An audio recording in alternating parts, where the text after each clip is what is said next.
Fala, meus queridos, tudo bem com vocês? Aqui é o professor Lucas e hoje nós vamos falar de especiação. É isso mesmo, nós vamos falar aí da origem de novas espécies, da formação de novas espécies. Bora nessa?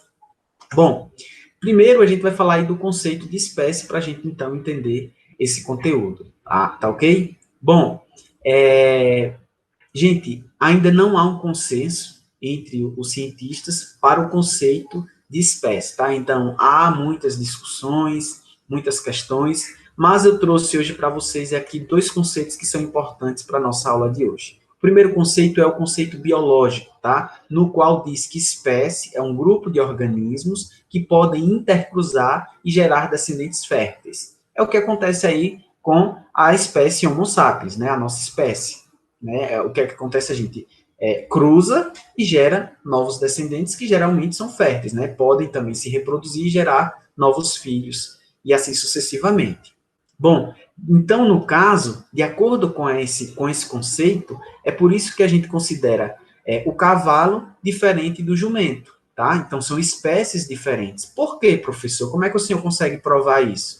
Porque quando a gente cruza aí um cavalo com uma jumenta ou uma égua com um jumento, o resultado, gente, é a formação de um organismo, de um animal híbrido, tá? Que não consegue gerar descendentes, ou seja, ele é infértil. Então, já que eles cruzaram aqui, eles conseguiram se reproduzir, mas geraram um descendente infértil, logo eles não são considerados a mesma espécie, tá bom? Então, aqui, ó, desse cruzamento de uma égua com um jumento, nós temos aí a mula, no caso de um animal fêmea, e o burro, no caso de um animal macho. Mas os dois são inférteis, ou seja, não conseguem gerar filhos. Show? Bom, e aí o outro conceito que eu trouxe para vocês é o conceito filogenético, no qual diz que espécie é um grupo de organismos que compartilham condições derivadas. É isso mesmo, a gente viu na aula anterior, né, que os seres vivos eles vão apresentar aí as apomorfias, que são as condições derivadas, né, as características novas com relação à característica mais antiga, a característica primitiva, plesiomórfica, encontrada lá no ancestral desse grupo. Fechou? Olha só, então aqui a gente consegue, por exemplo, ver a evolução até chegar no cavalo atual que a gente tem, certo?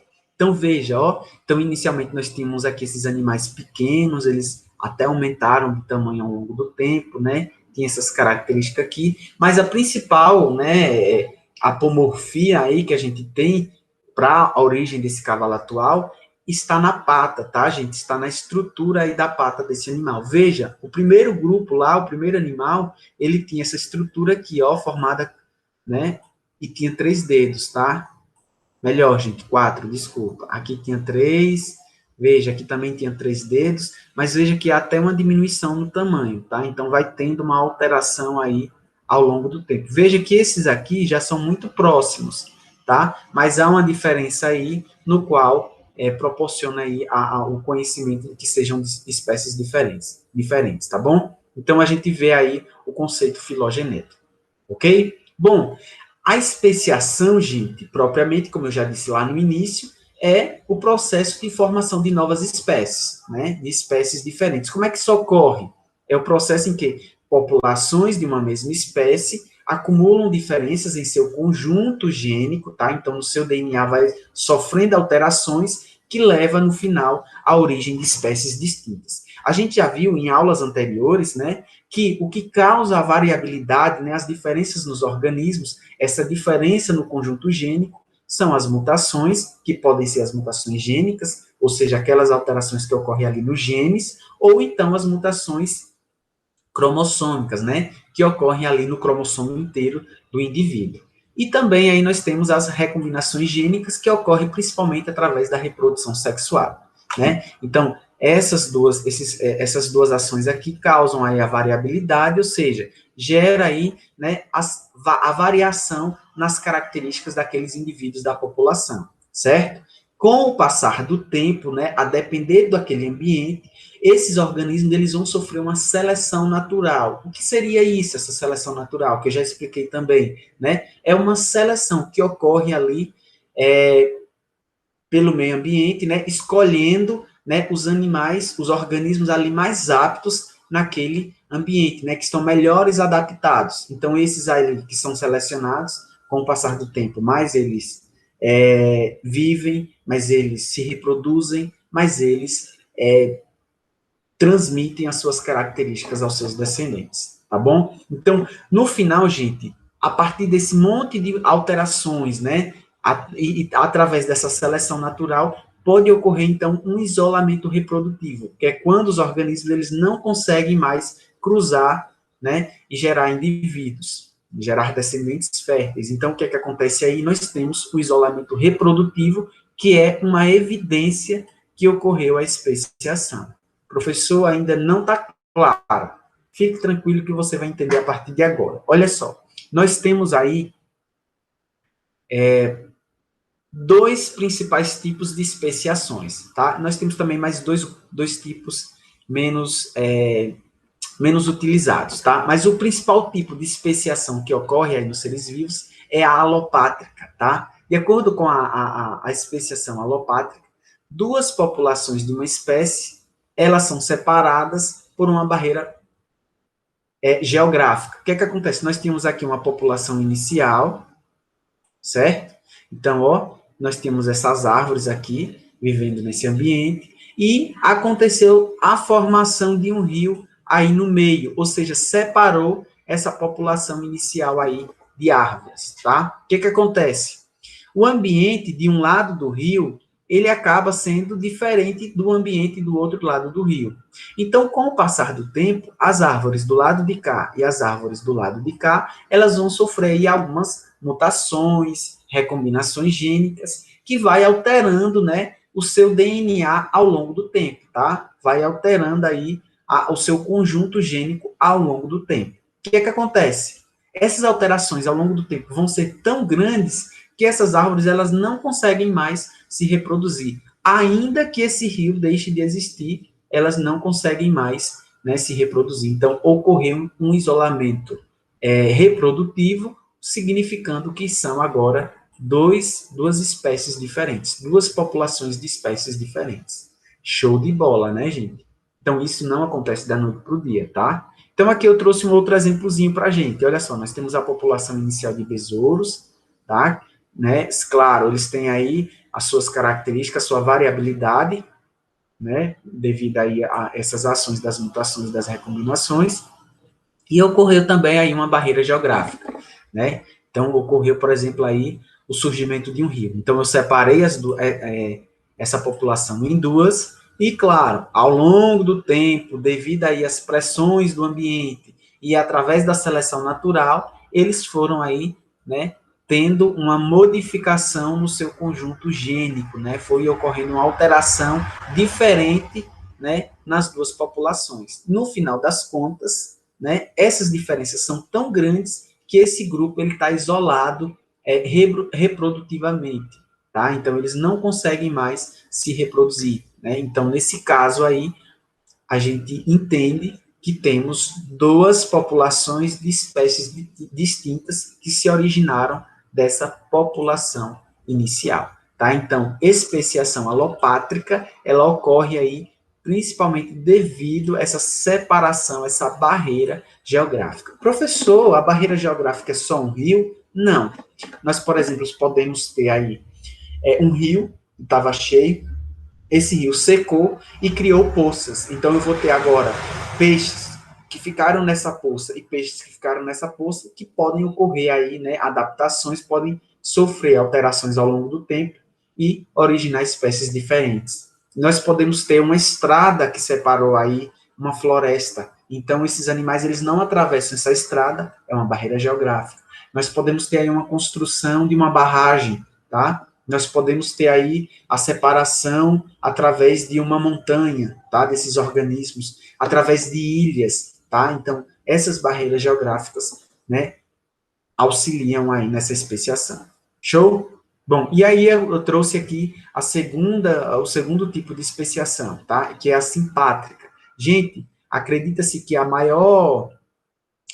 maior tipo de especiação seja essa daqui, tá? Então, a simpátrica já é um pouco menos comum do que a alopátrica, ok? A alopátrica, é um tipo de especiação que ocorre sem que haja a separação geográfica, tá? Então, não vai ter aquela barreira aqui separando os dois grupos. Na verdade, gente, aqui acredita-se que, claro, a gente tem indivíduos ali, né, nessa mesma população, nós vamos ter aqui essa população inicial, tá? Todos iguais, mesma espécie, só que determinados indivíduos, eles acabam sofrendo algumas adaptações ali porque eles acabam tendo algumas escolhas diferentes, acabam criando hábito, né, alimentar diferente, uma forma ali reprodutiva um pouco diferente. Então, essas alterações, elas vão, né, aumentando ao longo do tempo e no final das contas, olha só, nós vamos ter indivíduos que são diferentes dos indivíduos iniciais. Ou seja, eles vão ter um isolamento reprodutivo aí.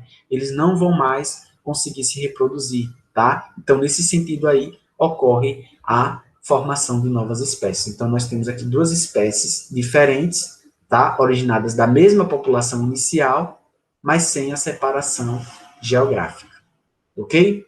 Então, aqui eu trago também um exemplo para animais. Então, nós temos aqui uma população inicial, tá? Essa, né, vai ter aí diferentes indivíduos escolhendo habitats diferentes, né, mudando ali alguma coisa, sofrendo essas adaptações individuais, e no final das contas, nós não temos mais aí a possibilidade dos cruzamentos, gerando populações geneticamente distintas, novas espécies. Ok? Show, né? Bom, aqui nós temos, né, os dois outros tipos que são menos comuns, mas talvez vocês encontrem aí na bibliografia ao estarem estudando. Então, a especiação peripátrica, né, é aquela que ocorre quando uma pequena parte da população se isola na periferia de uma população principal. Então, vamos pensar assim, olha, eu tenho aqui essa população inicial e apenas 3 abelhinhas aqui resolve, né, ficar mais fora dessa população. Então, ela fica aqui um pouquinho na periferia, um pouco afastada. Então, né, nós vamos ter aí a criação de um habitat, né, uma especificidade ali naquele ambiente, um pouco diferente do ambiente ali da população principal, então isso vai ocasionar também uma pressão diferente do ambiente, uma seleção natural diferente, e ao longo do tempo nós vamos ter aí a formação de espécie diferente, tá? Então, inclusive, gente, de acordo com esse tipo de especiação, né, ocorre mais rapidamente, já que a população inicial ela é menor, tá? Então, especiação peripátrica. Show? E nós temos também a especiação paripátrica, que ocorre quando duas populações de uma espécie ocupam áreas distintas, mas sem uma barreira geográfica. Então, nós vamos ter ali uma savana, né? E nós vamos ter ali grupos da mesma espécie, tá? Vivendo em regiões diferentes ali, mas sem nenhuma barreira geográfica. Ou seja, há a possibilidade deles se encontrarem, de se intercruzarem, mas normalmente isso só acontece em uma região conhecida como zona híbrida, tá? Então, veja, essas populações, elas não têm o hábito de se misturar, certo? Vez ou outra, alguns indivíduos se encontram ali numa região intermediária que é chamada de zona híbrida. Essa zona híbrida, gente, inclusive, com o passar do tempo, ela se torna, né, a barreira reprodutiva, tá? Separando essas duas populações aí iniciais, ok? Então, isso, com o passar do tempo, também gera aí a especiação. Show de bola? Tranquilo? Então, olha só, aqui vamos fazer uma comparação rápida para vocês entenderem de uma vez por todas. Bora nessa? Se você não entendeu até agora, relaxa, toma um copo com água aí, fica zen e presta atenção que agora você entende. Fechou? Olha só. Então, nós temos aqui a alopatria. Vamos lá, a especiação alopátrica, né? Nós temos uma população inicial, certo? Ocorre, então, uma separação dessa população em duas. Há uma quebra aqui. Um rio, uma barragem, uma estrada, formou-se duas ilhas diferentes, tá bom? Certo, então eu separei as duas comunidades. Em cada uma das comunidades vai ocorrer uma pressão diferente, uma seleção natural diferente. Por quê, professor? Porque aqui o ambiente, ele provavelmente pode ser diferente desse ambiente daqui, tá? Aqui eu posso ter um tipo de floresta, aqui eu posso ter um outro tipo de floresta. Aqui pode ser um ambiente mais úmido, aqui um ambiente mais seco, tá, gente? Então, ocorrem pressões diferentes, esses organismos, eles vão tendo mudanças, alterações diferentes ao longo do tempo, né? Então, eles vão se tornando cada vez mais diferentes. No final das contas, ainda que essa barreira deixe de existir, eles não vão mais conseguir se reproduzir, vai ocorrer o isolamento reprodutivo. Nós temos, então, espécies diferentes. Show? A alopatria ou especiação alopátrica é a mais comum aí para a origem de espécies diferentes, tá bom? Depois nós temos a simpatria ou simpátrica, tá? Então, veja, nós temos, então, uma população inicial, certo? Dentro dessa população, dentro da mesma população, tá, gente? Ocorrem mudanças genéticas ali em alguns organismos, tá? O que é que acontece? Esses organismos, eles começam a ter um hábito diferente, eles começam a ter ali algumas alterações, né, cada vez maiores, diferentes, e cada vez mais dentro dessa população, nós vamos ter um grupo cada vez diferente dessa população inicial. Então, nós vamos ter, né, depois de um longo período aí de mudanças, a diferença aí dos dois grupos. Então, há um isolamento reprodutivo, eles não conseguem mais trocar esse material gênico. Então, o que é que acontece? Nós temos aí a formação de duas espécies diferentes, a partir da mesma população inicial, ok? A peripátrica, gente, ou peripatria, tá? É um tipo de especiação no qual, de uma população inicial, um pequeno grupo acaba se afastando, tá? E criando ali um novo hábito, tá? Ele vai ter ali uma condição um pouco diferente daquela condição da população inicial e também vai sofrendo ali as suas adaptações, vai sofrendo ali a sua pressão natural, né? Vai ocorrendo ali as seleções um pouco diferentes das seleções que ocorrem na população inicial. Com o tempo, né, vai ocorrendo essas mudanças cada vez maiores, final das contas, nós temos dois grupos diferentes, duas populações de espécies diferentes. Tranquilo, né? A paripátrica, gente, ou parapatria, é bem similar a essa peripatria, tá? No caso, a diferença é que aqui nós vamos ter, né, de uma população inicial, tá? Nós vamos ter aqui essas duas populações separadas, mas sem barreira geográfica, tá? Então, aqui nós vamos ter duas populações, né, da mesma espécie, vivendo ali no ambiente, né, um pouco distantes das outras. Pode ocorrer o encontro de alguns indivíduos dessas duas populações ali, que é chamado, inclusive, né, de zona híbrida, tá? Então, nessa zona híbrida, pode ocorrer o encontro de alguns indivíduos dessa população, que pode até cruzar, tá? Mas não há uma mistura completa dessas populações, tá? Da mesma espécie. Então, o que é que acontece? Vai ocorrendo ali uma pressão diferente e nós vamos ter, no final das contas, né, uma diferença nessas duas populações que eram iguais inicialmente. Então, nós vamos ter aí a formação de duas espécies diferentes. Show de bola? Tranquilo, né, gente? Outra coisa, né? Vocês podem ver aí, ao estudarem, cladogênese e anagênese, tá? Esses dois termos. São dois termos também utilizados aí para definir especiação, tá? A cladogênese, gente, compreende a barreira geográfica, tá? Então, é um tipo aí de processo evolutivo no qual ocorre a separação de uma população inicial em duas populações, tá? Através de uma barreira geográfica. Pronto. A anagênese, né, é um processo aí evolutivo no qual os seres vivos eles vão evoluindo ao longo do tempo. Então, eles vão sofrendo, né, pressões aí do ambiente, vão sofrendo mutações, recombinações gênicas, né, seleção natural, e opa, eu tenho um indivíduo diferente do indivíduo inicial. Show de bola? Por hoje é só. Grande abraço aqui do professor Lucas e até a nossa próxima aula.